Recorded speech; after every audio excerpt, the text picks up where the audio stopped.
Hi, it's Dr. Maggie Perry with Tell Me What You're Proud Of. This is my fourth session with Jared, and today we're going to talk about his progress overall and what helped contribute to his progress. So, Jared, thanks so much for being here. Hi, thank you.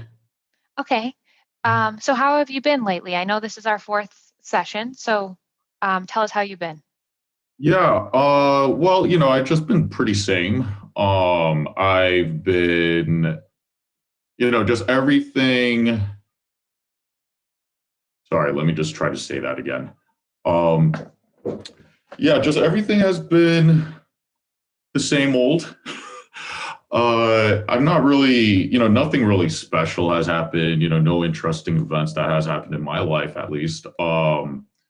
I, just been going through the motions of work and school, and things have been looking pretty good on that end. So, just hoping that this whole coronavirus pandemic will come to an end very soon.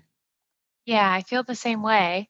And I imagine a lot of people feel that same way. And like, I know last time you talked about difficulty staying motivated, and especially during this pandemic.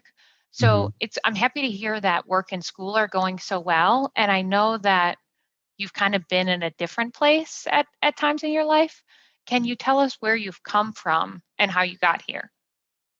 Yeah, I mean, for the most part of my 20s, I mean, I didn't even realize it until I guess until much later on.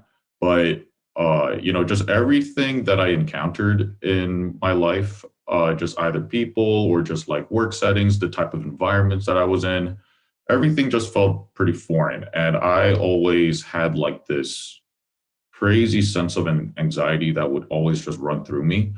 And especially when it came to, I guess, building my own identity is where I really, really struggled. So, I actually, went through the motions of, going to law school, that really didn't work out for me. And I just hit rock bottom at one point. And I just had no idea why I was in the state that I was in. Um, Can you be more specific about that state? yeah, I was not really building what I guess people can call, normal habits, independent habits, like what, just like my own hygiene routine, just taking a shower every day or, taking out my dog regularly. I mean, all these things just kind of fell apart. Nothing, I just didn't really care about much at the time.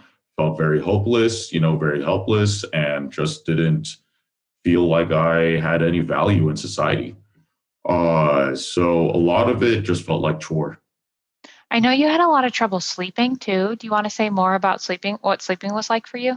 Yeah, I just had a lot of thoughts just running through my head. I remember clearly at the time, a lot of it just had to do with just a lot of my future growth and what that kind of looked like, what my plans look like. And I just kind of like fell into this insomniatic state where I just really, really hated sleeping. Um, every time that I would even think about, whenever nightfall came around and it was kind of like time to go to bed, I really dreaded it.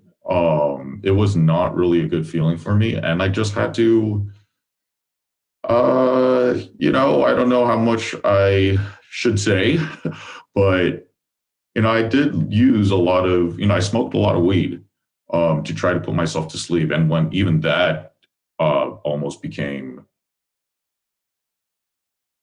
like it wasn't working, ineffective, that's when I feel like I started to really try to get some help and just see what I can do about it.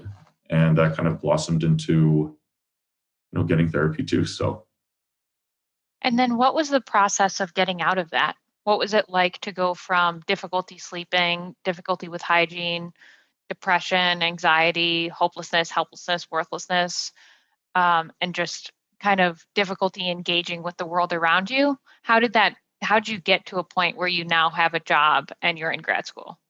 yeah, you know, even now, I still kind of look at my growth in that aspect, and I just can't really believe it. Um, but everything was definitely baby steps. I went from a position, or I went from a point where I literally felt like I didn't know what to do. I was like too old to to have a new trained skill set in some way. I just had all these negative thoughts in my head, intrusive thoughts in my head. So it was really just baby steps. Just first, just really focusing on myself and just focusing on my own mental health before thinking about what was, how do you say it, like what was expected of me of my age at that point. And so And when you focused on your mental health, what'd you do? when I focused on my mental health, I mean, the first thing I kind of discovered was, cycling, and cycling, and just being, volunteering at a dog shelter. Just things that I felt that was more me in some way, that felt like I felt good doing about. Not that a lot of people, I remember even at the time, some family members were like, why are you doing this? Why are you doing that? You should not be even focusing on those aspects because those should not even be prioritized. You should really start thinking about your future. And, but I really thought that focusing on my mental health before anything else would just needed to happen.